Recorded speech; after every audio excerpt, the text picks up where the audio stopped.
I'm trying to get you in the shade, my brother. Are you okay? Yeah, we're fine. Here, thank you.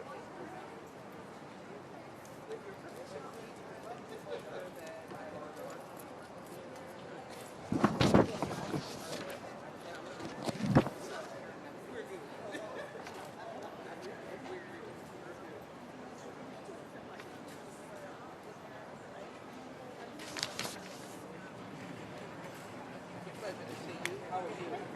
Thank you so very much. Thank you. Thank you. Good to see you again. Okay, so with all the passion you have for your own life experience, okay, looking at those gunshots. How are you?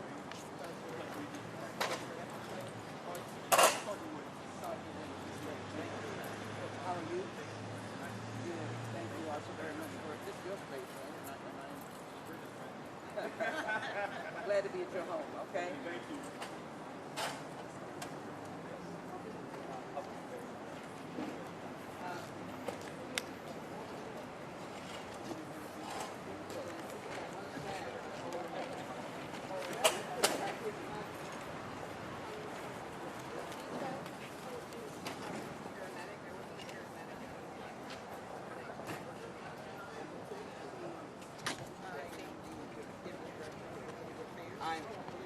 I will say EMT, right?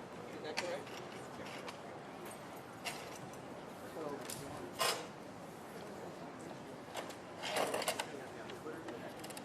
yeah, I'm down and dirty. It's like joint use conference. I'm thinking about this. Yeah, I couldn't tag anybody or anything. You're not live yet, are you? Yeah. I'll share your.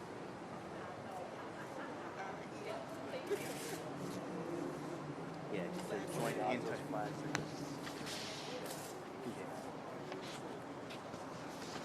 we're about to begin. I know it's hot. Garrett, where's those pictures of Gunshot?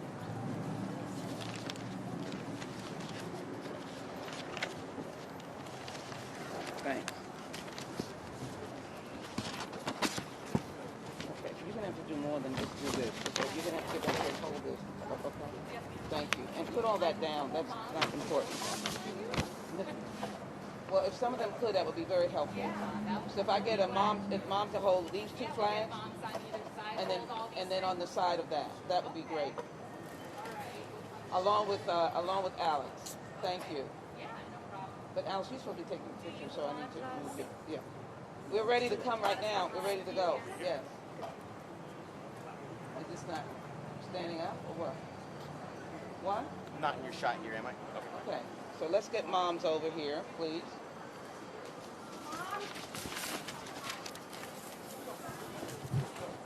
Okay, that doesn't go out yet. Let me see.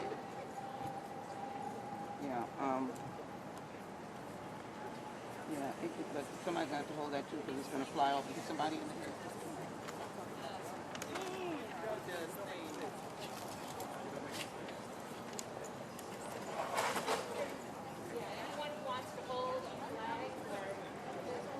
Two people need to hold the sign. One on each side. But you have to be inside the flag. Yeah. Somebody else has to hold the flag. You need to see your red shirt. Put the flag out a little bit.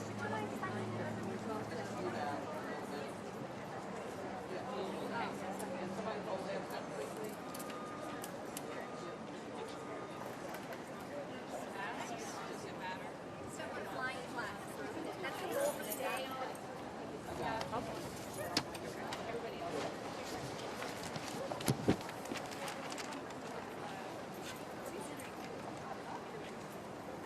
I know, my kids are holding us.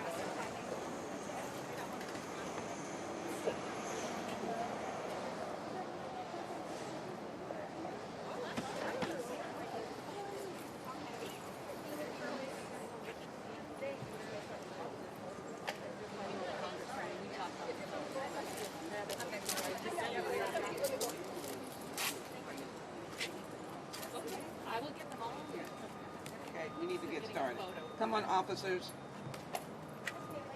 They're not standing to your side. Nurse, can you come here, please? Everybody just Right here. Right here. Right here. Just come on. Go socially distance. okay, we'll sit. this out. Give them a little room. Move this out. Go that way. Okay. Okay. That's great. Michelle. Right here. Okay. To Michelle. Right. Okay, on my side. Thank you.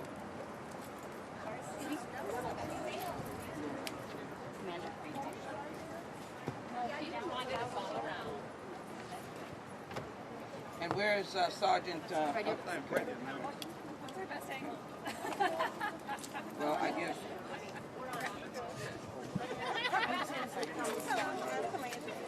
Right.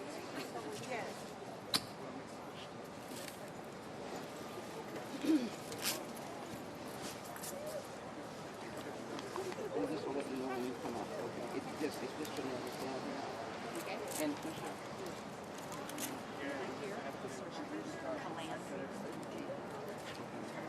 I mean, know that they get to their point. No, I want them to talk. Yeah. They just have to say they're a survivor or something. Yeah, they're gonna go first, and then you're gonna go second. And I'm after you. Please. Right. Don't be afraid. Just be. Says a woman with vast experience. We're gonna call you first, and we'll see each other. But it is. Yeah.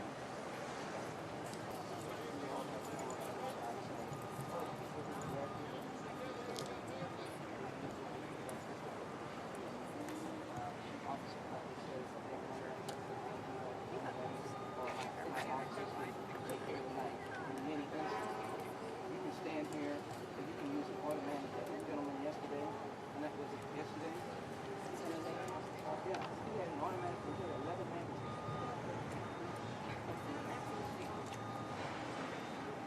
And he's not a police officer. Not a law enforcement.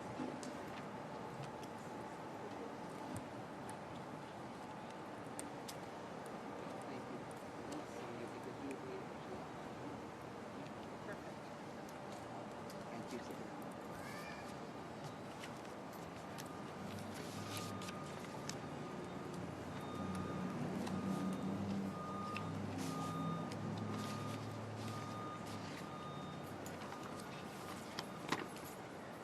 Well, good afternoon. Thank you, and then I should hold it. All right, thank you. Testing. It needs to get closer to me, Garrett. The wires need a little. Thank you, so very much. Get it from under there. Thank you. Testing. Is it on? You want to be heard. And I must acknowledge this beautiful, beautiful young woman in a beautiful brown designer jumpsuit. And I want to make sure that she has an opportunity to visit me in Washington, gun-free. So we'll welcome you. Looks like you're going to take some wonderful pictures. And somebody tell me her name? Amelia? Amelia. Thank you so very much, Amelia. We appreciate it. Good afternoon. We're here because we just cannot take it anymore. I am the chair of the Judiciary Committee's Crime, Terrorism, and Homeland Security. And we work with law enforcement at all levels. We just had a call with the ATF, Alcohol, Tobacco, and Firearms, where we'll be convening a roundtable discussion on the long overdue solutions in spite of not being able to pass real sensible gun legislation. But we can't take it anymore, and I've gathered real people to understand real problems. And I want to thank Sheriff Gonzalez. We're in front of the jail. And symbolically, I wanted to say that there are probably less people inside with gun violations than people out on the streets illegally using guns, to no fault of law enforcement, but guns are everywhere. We're working to try and bridge the gap for people to understand the importance of not allowing a misinterpretation of the Constitution.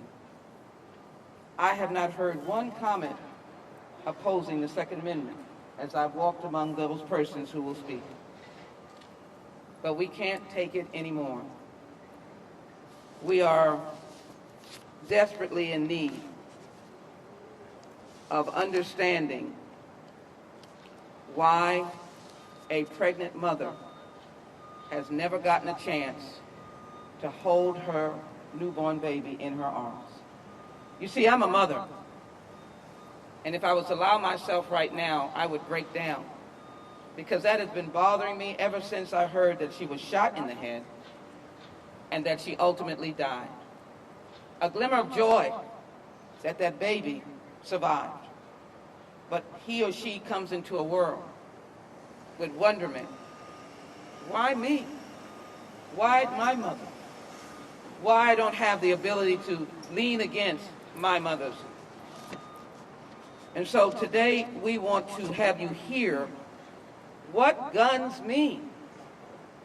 First of all, let me, before I start, express my respect for Mrs. Sicknick in Washington, walking around the United States Senate. She's a small framed woman. She's a woman that is mourning. Officer Sicknick took care of me on January 6th and before. And he gave his life in the line of duty when literally we were running for our life, and when the insurrectionists were crying out to hang Vice President Pence, to kill Nancy Pelosi, and to do harm to members of Congress. I do not say this to promote our safety over others, but I say it to honor Officer Sicknick. And so I just pray, on another note altogether, that the Senate recognizes the humble plea of a mother and honor her deceased son in Arlington National Cemetery and vote to be able to find out the truth for the American people. And then, as I said, let me mourn those lost in San Jose. I called my colleague to indicate my sympathy to her.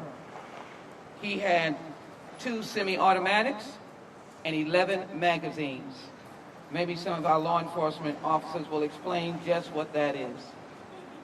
I have been to war zones, and I do not misrepresent, documented while the wars were going on, specifically Albania, Afghanistan, and Iraq.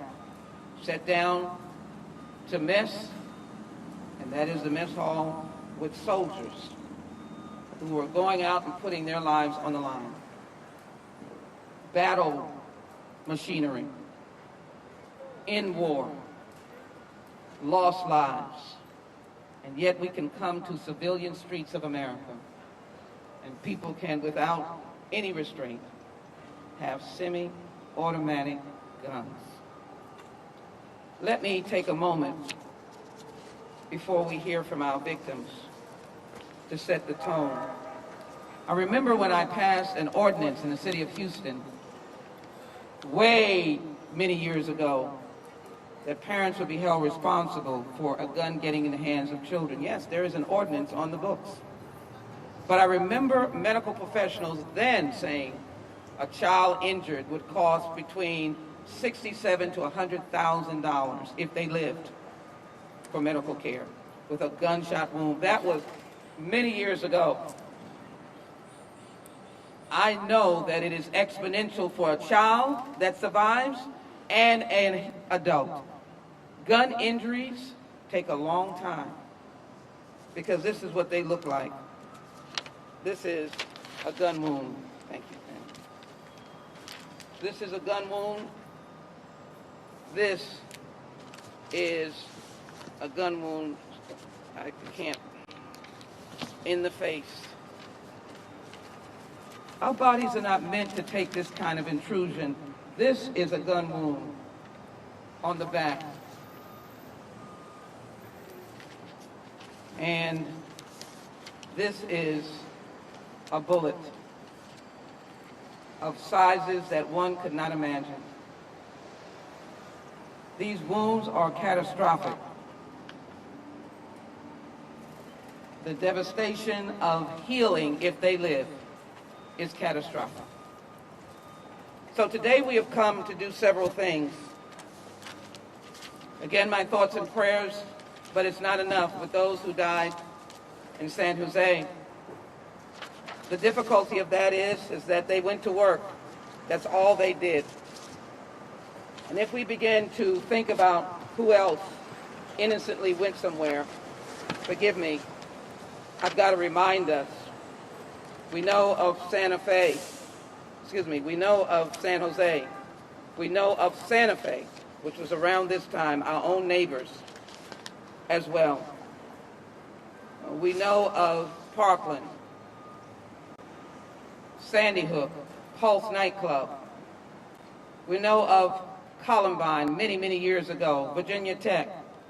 We know of El Paso. How many more can I call? So last week, as the chairwoman of the committee, we held a hearing dealing with the senseless gun violence with guns. We called it an unending crisis, the rage of mass shootings. I convened this to hear where we could go as Americans. What can we do? Since we had that hearing, as I said, 9 more Americans have died at the hands of gun violence, semi-automatic. This is a pandemic, and during the pandemic, gun sales have surged, with more children staying at home and firearms that have been improperly secured. On top of the frightening dynamics, there have been an uptick in firearm-fueled violent crime that left families and communities torn and afraid. Last night in Northeast Houston, there was a person that was slowing down for a speed bump and was shot in his or her car. The statistics are sobering. On average, 316 people are shot every day, with over 100 killed, 64 dying by suicide. According to the Gun Violence Archive, gun homicides and non-suicide related shootings took approximately 19,400 lives in 2020, a 25% increase. I'm very pleased that law enforcement is standing alongside of me, because we have to be a team. This is not, why haven't they stopped this violence? This is not that. Why haven't they caught these individuals? This is not that. Additionally, to date, we could put up that poster board. We are seeing that number has gone up. Hold it up, please. 7,750 deaths, 232 mass shootings, and 23% increase over 2020. Those mass shootings are up to date from January. Can anyone imagine our America? These grim figures mean that 2020 and 2021 have had the highest rate of gun death in the last 2 decades. Each one of these deaths have a hole in the fabric of their family. As with so many other tragedies, children often bear the brunt of gun violence. On a daily basis, 8 children are victims of family fire due to improperly stored or missed gun found in the home. The guns account for half of all suicide deaths. In the majority of children's gun suicides, the guns were stored in the child's place of residence or the residence of a relative or friend. We cannot allow this to happen. Rather than address the devastation, thank you, ma'am. Rather than address the devastation caused by gun violence in Texas and across the country, the Texas legislature has sent a dangerous piece of legislation to Governor Abbott's desk that poses a significant threat to lives and well-being. HB 1927 would permit people to carry concealed loaded weapons in public places without passing any background check or training. Let me explain this for a minute. Somebody's going to say, well, aren't there permitless laws somewhere else? There are 30 million people in Texas. When we speak of Texas in Washington, we speak of Texas having a huge chunk of America. 30 million. Permitless guns means that you do not have to get a permit or a waiting time. Permitless guns means that this will be a field day for criminals. In fact, they will have a shopping day with picnic baskets, music, as they go around and get guns because there is no permit. They'll have a picnic. So in addition to standing here today as the chairwoman, one, I will be asking the Attorney General to find out, let me be specific, to find out how many people who should not have gotten guns, what is the level of increase for those individuals that are unqualified, that are walking around with guns because of the permitless law here, and what kind of uptick in violence will come about because these individuals have had a happy shopping day. We've got to do something. I want the Attorney General to assess this in this crowded state with wonderful people. I'm introducing legislation to require people to store their guns, not to think about it, not to say I wish I had done it, not to say it's in the trunk of my car, but to have a federal law to require you to store the gun. I hope we'll have a lot of friends supporting that. Our framework is already full of loopholes and encourages gun trafficking across state lines into Mexico. We'll soon have a roundtable discussion here with the federal officers and local law enforcement, but you will hear from Commander and thank you. I'm glad when I get rid of those papers. You'll hear from Commander and others about how that will do. Can you just give it to me? Really, they do stuff inside. You will understand that by having this roundtable. So where we are today,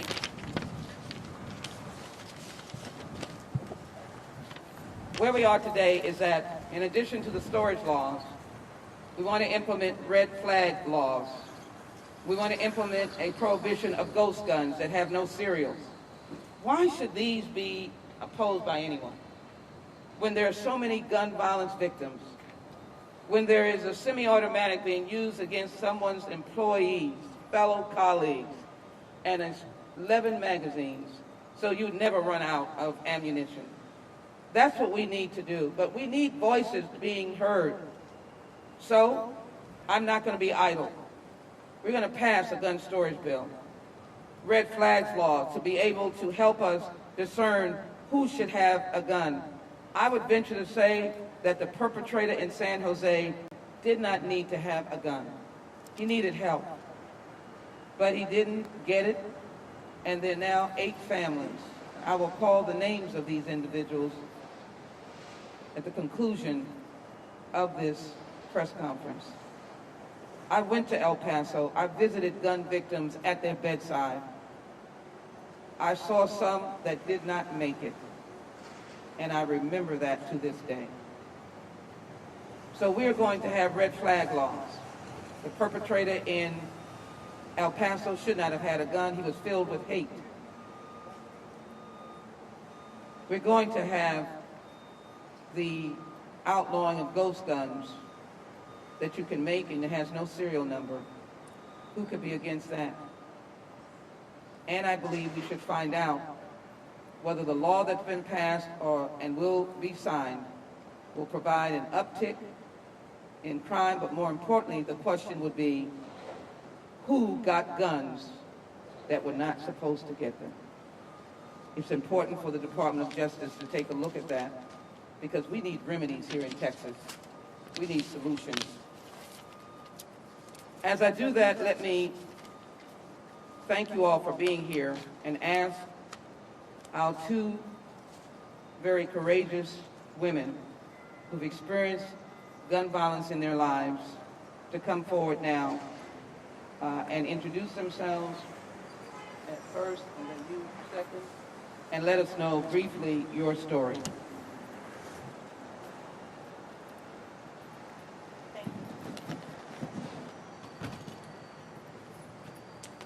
My name is Colleen Calandrian Simpson Kemp, and this is my son, George Kemp, Jr.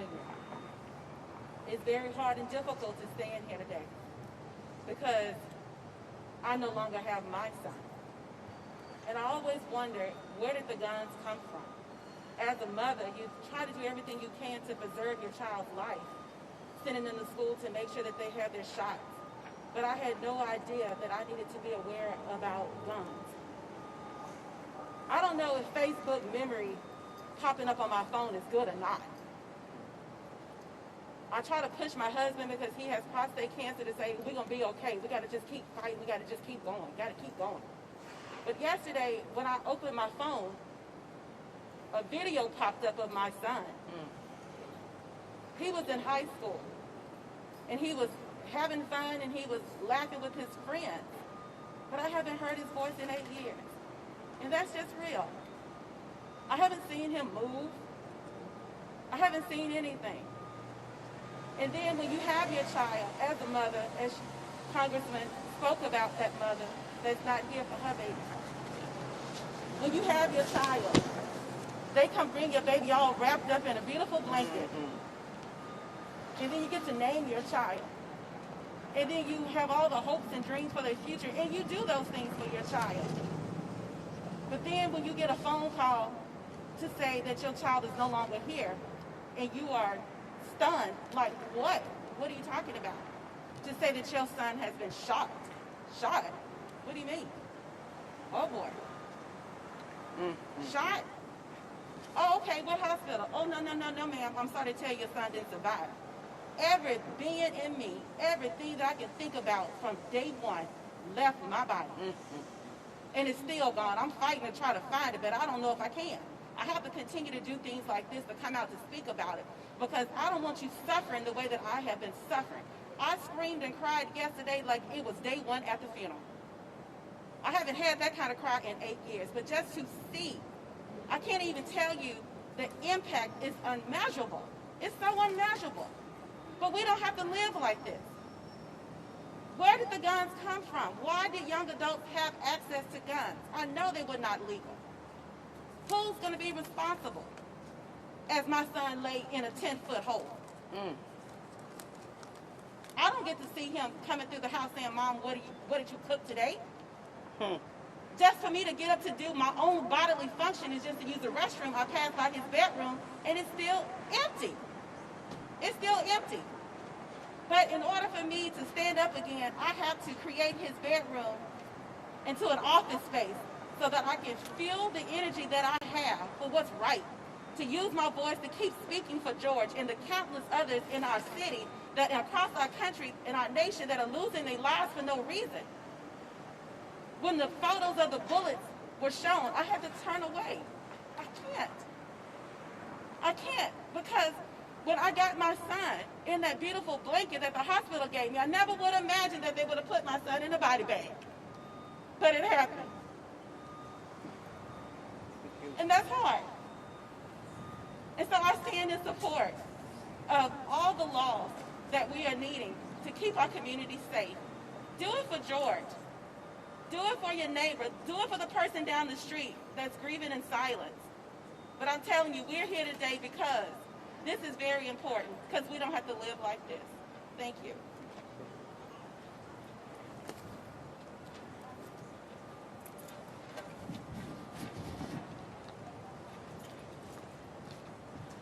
Listening to Calandrian talk about her son is like just reliving everything all over again. My own son died by suicide. He was a junior at the University of Houston. And as the Congressman said, it's the access to guns and it's the mentality. He bought that gun because there were so many other guns in the area where he worked and where he lived that he thought, I need this. I have to have this one for my self-protection. Well, guess what? Stored underneath a car seat is not safely stored. That's not safe storage. And it ended up like 2/3 of the gun deaths ended up with him taking his own life in just a quick moment. So many people, sometimes I wonder, the people that pass these laws, do they live in a complete and total bubble? Do they not know anybody else who has ever been affected like myself or these mothers that Calandrian works for?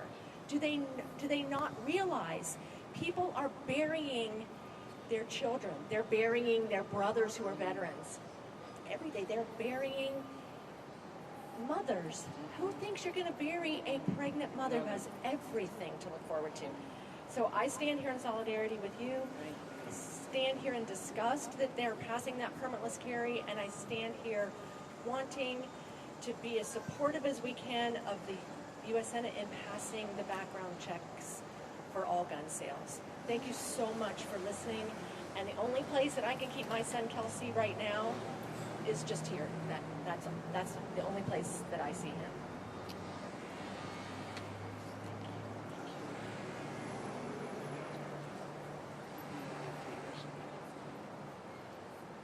We thank Moms Demand Action. They have been moms who have demanded action. They have held the hands of people in Parkland, Santa Fe.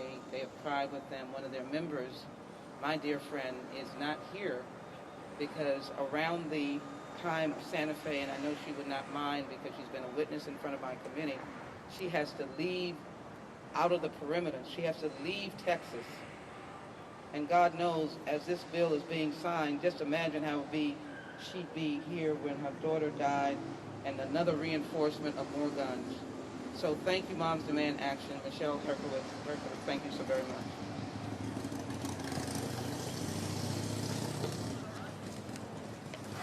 Really, the voices of the Congresswoman and the survivors are so strong that what I have to say pales by comparison. Thank you, Congresswoman, for inviting us here today, and also for everything that you do on behalf of our community and trying to end gun violence. You know, our Moms Demand Action volunteers come from a whole many different walks of life, and they're proud to stand here today with our local leaders, our law enforcement, and clearly our gun violence survivors to call for action now on these gun laws, these common sense gun laws.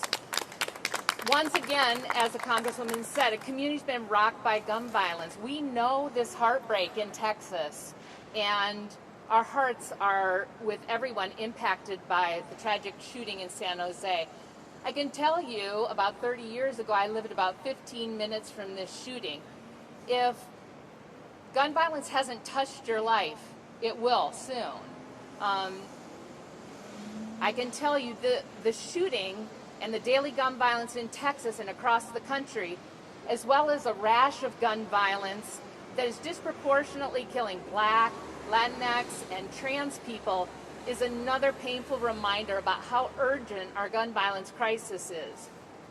This week, in case you don't know, the Texas legislature advanced House Bill 1927, the Congressman mentioned. This was despite the urging of law enforcement and poll after poll that showed that Texans oppose permitless carry. It is a dangerous bill that will strip the state of our essential permitting standards, and it will allow people to carry loaded handguns in public without a background check or any safety training. More than ever, we need a federal background check on all gun sales to close the background check loopholes in our state's permitting system. To save lives and end these senseless killings, we need more than thoughts and prayers. We need bipartisan federal action on gun safety from the Senate, and we need it now. I ask everyone here to text checks to 64433 to urge our senators to pass background checks immediately. And also text Texas to 64433 to sign our petition asking Governor Abbott to veto permitless carry. Thank you. Thank you so very much. We need action now. We truly do.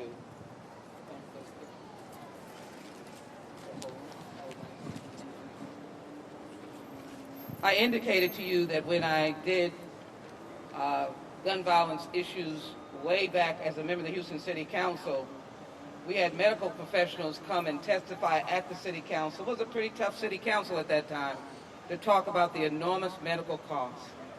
But you know what? Most Americans, even though now I think it may not be, maybe many Americans have been exposed to some kind of gun violence. It's just growing. We really see it, though, on television when we see that ambulance drive up and that program where the nurses run out and they are miracle workers and doctors rush to the emergency room, and many times that person survives. Maybe we see a little bit of the blood, but do we really understand the violence that goes on in emergency rooms? And when I say that, of the people coming in, who are coming in looking like this and looking like this. Well, we have a real-life nurse, EMT, who has seen these kinds of wounds. And I'm glad that she's able to be here because she's not on television. She has been in the emergency rooms or been near these gun victims when they are fighting for their lives. I want to remind you that there were 8 people dead yesterday. 1 survived and went to the hospital, but he did not make it. And there are now 9 victims because he did not make it. A gunshot wound needs our attention now. We need it for a beloved son, beloved sons. We need it now. Michelle Kilpatrick, thank you for being here and come forward at this time.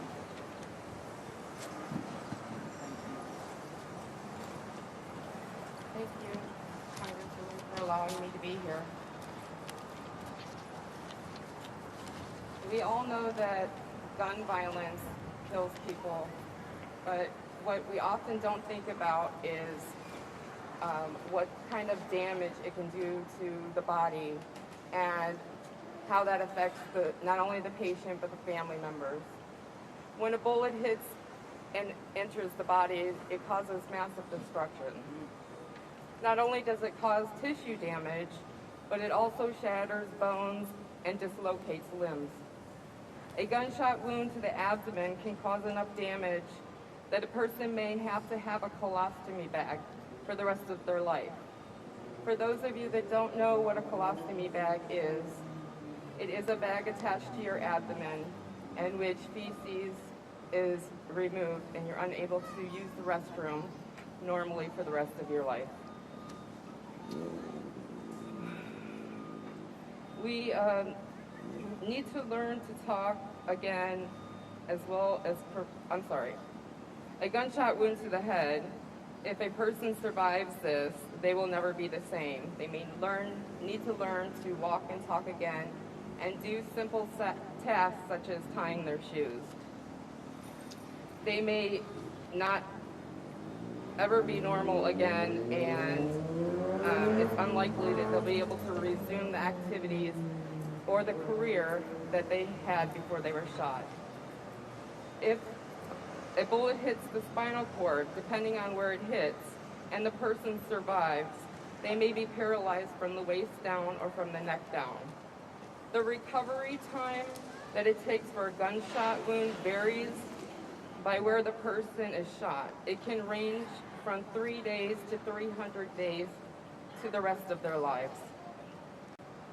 Rehabilitation is not only painful, it can have post-operative complications such as blood clots, infections, and organ failure. If a child is struck by a bullet and it hits a growth plate, what will happen is that, let's say they were hit in the arm, one arm will stop growing and the other arm will continue. Not only will this interfere with their ability to perform activities, but it can affect their self-esteem. They can have post-traumatic stress disorder, and that goes for adults as well, and along with depression. It also depends on the type of bullet. Let's say a 9mm, it can poke a hole through an organ, which will cause tissue destruction around the path of the bullet, approximately 3/4 of an inch. While a rifle would cause more extensive damage. An AR-15 rifle disrupts 3 to 4 inches around the path of the bullet. Regardless of what weapon is used, the prognosis for gunshot wounds are usually poor, and the event is usually life-changing, not only for the patient, but for the family as well. Thank you. Thank you so very much. Now it's important, let me just do this and then you do it. Now it's important for us to hear, for those who are dealing with the guns every day as they do their work, and maybe come upon a scene where a gun victim is, and all of the preventative work that they're trying, but our commitment is that we have to work together to ensure the proper response to guns in the nation, in Houston, and in Texas. Commander, please come forward. Gwen Shaver, let me thank Chief Finner for his leadership, and thank you. Thank you, Congresswoman Lee. I appreciate the opportunity to stand here with you today. And I want to acknowledge everyone here. Everyone here is impacted by gun violence. First of all, to the moms. I've heard some of you speak before. The immeasurable and unending loss and tragedy of losing a child. To our medical personnel that we share this responsibility with, she failed to mention the toll it takes on our medical personnel. When they see these horrible injuries, when they work feverishly to save lives, it changes them as well. And for everyone else that's here, you change your patterns in your life. You choose when to go out, where to go, because of gun violence, because we don't live safely. And the responsibility, as you asked, is you, ma'am, for your child. It's all of ours.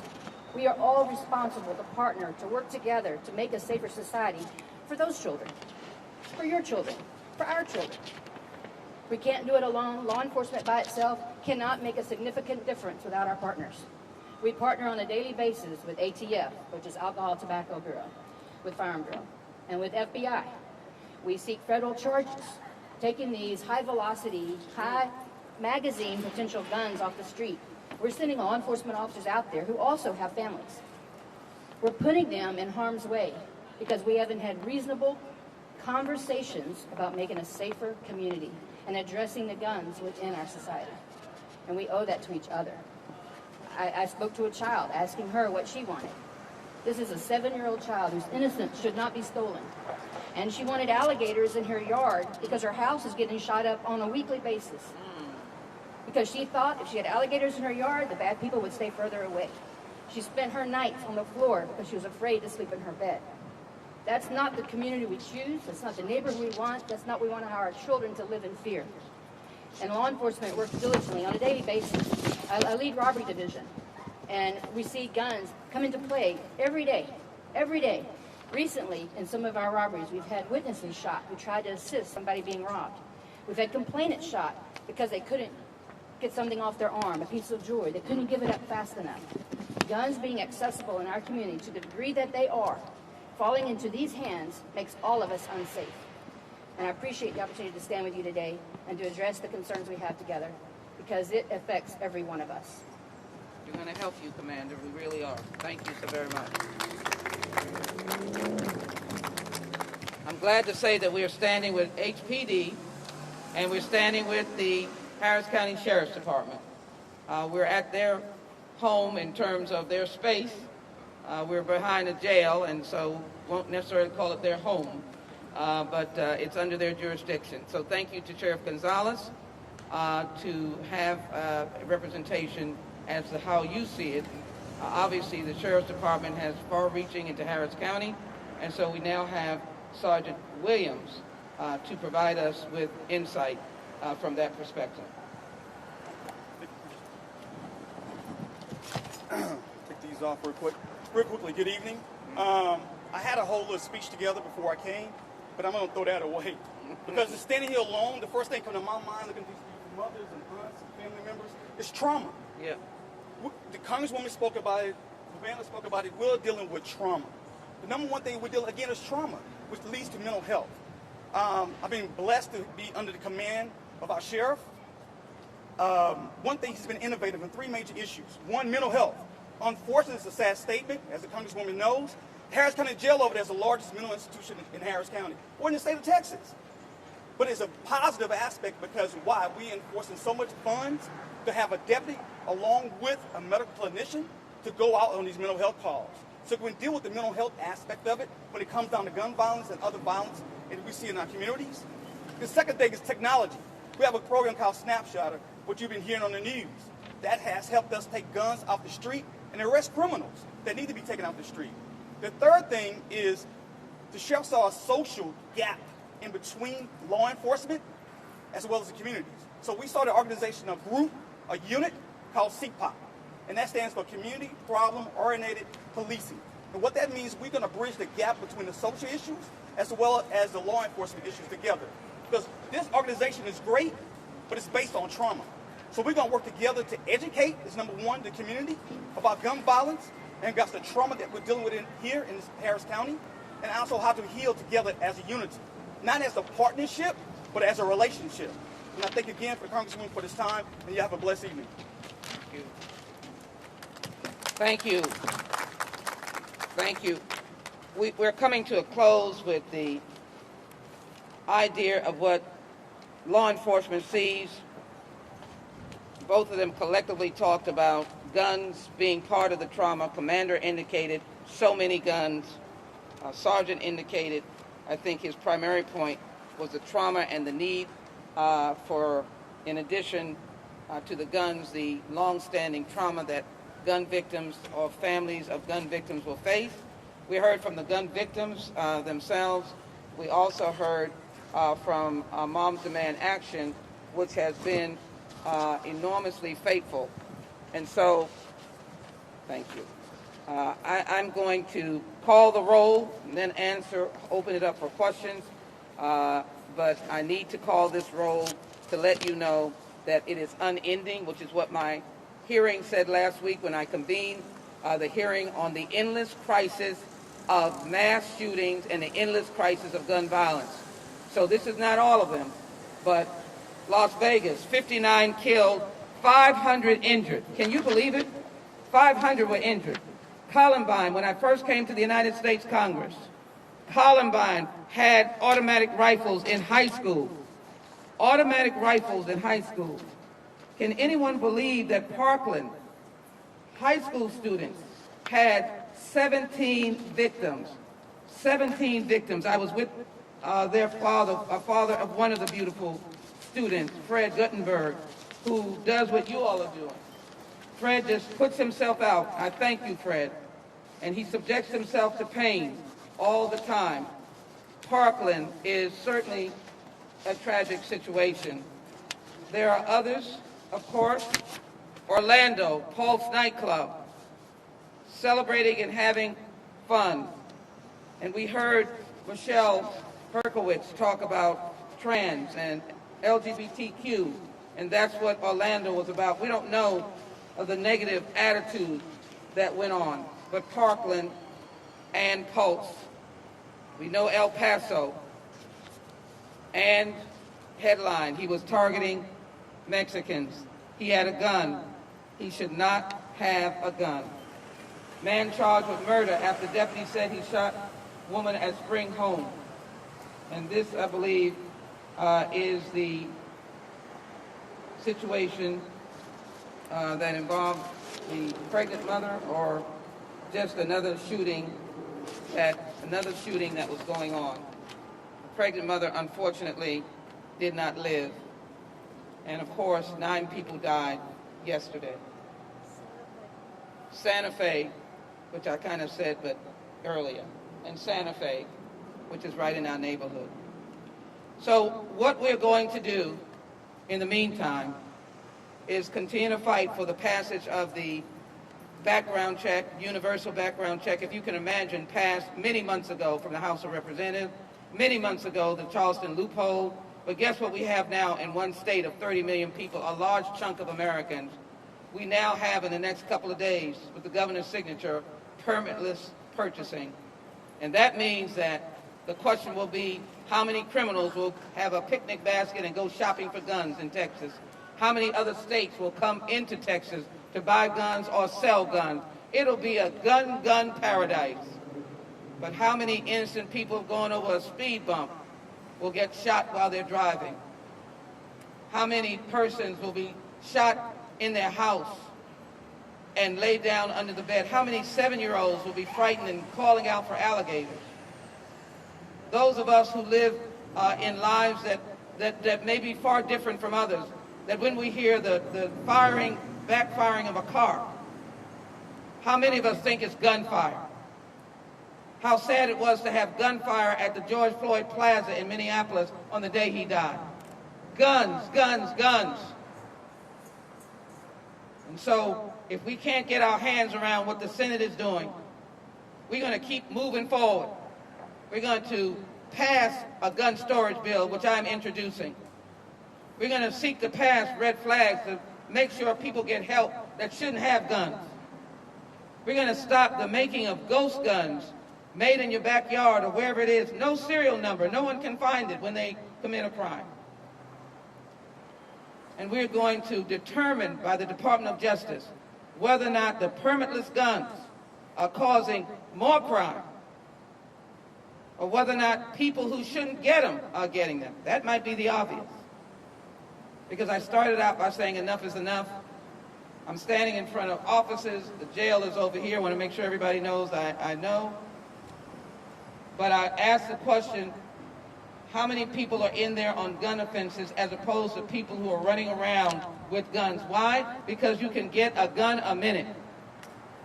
And you could not have a gun this morning, and you could have a gun at noon, and you could have a gun at night. That's how easy the access is and how our officers are fighting every day.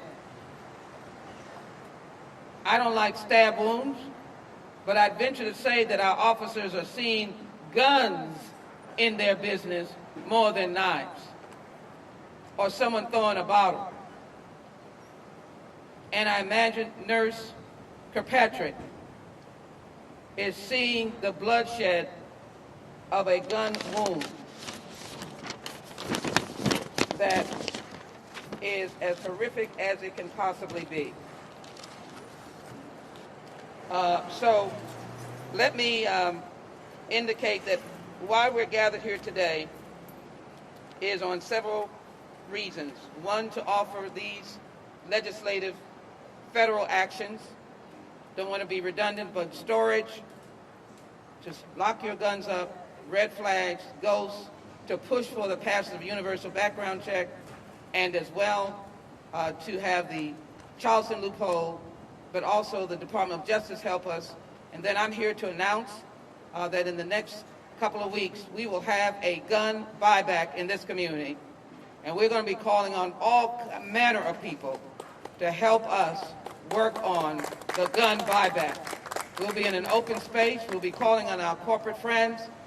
We want people to bring their guns in, and at that time, just like there is a amnesty and tickets sometime at the municipal court, we want you to bring these guns in, because there is no answer to the bleeding and the disaster. Thank you so very much.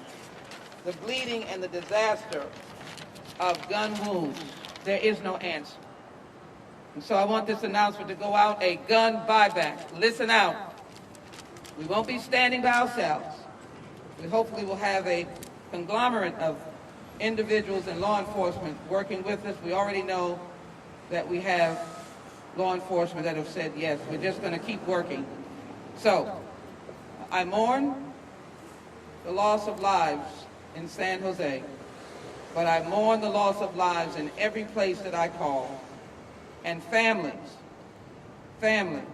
like young Mr. Kemp, families are still mourning, like Mother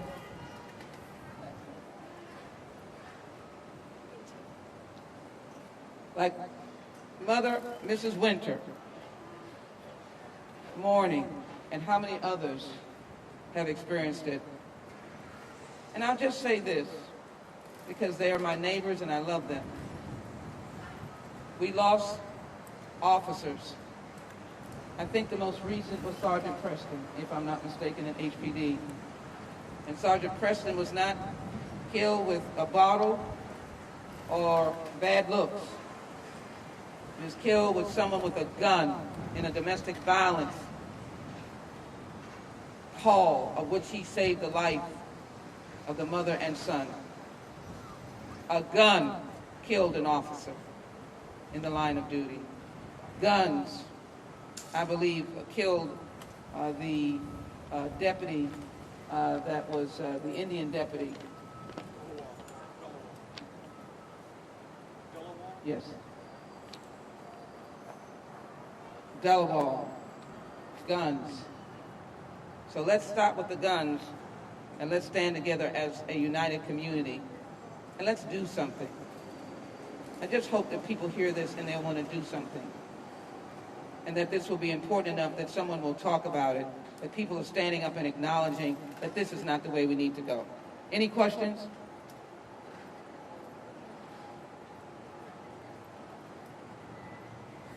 Thank you so very much. I know that since we're off the record that you were standing all in the hot sun, so I hope you get some good water soon.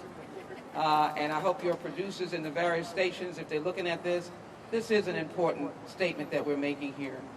Otherwise, we're just turning on the television every day and seeing another one and another one and another one and another one and another one. And I can't thank Moms Demand Action enough for never giving up, never giving in, never giving out. You applaud yourselves, please, because you have really, really, really, really. And thank you to Mothers of Pain for George Kemp, for your son, in your heart.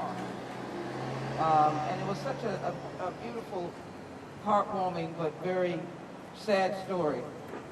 A young man wanted to protect himself, but then ultimately had an access to a gun. We have to understand that.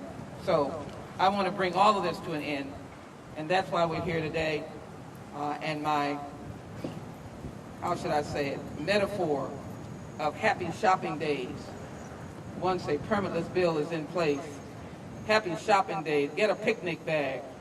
Get some lemonade and let's go out shopping for guns, because nobody's going to ask you anything.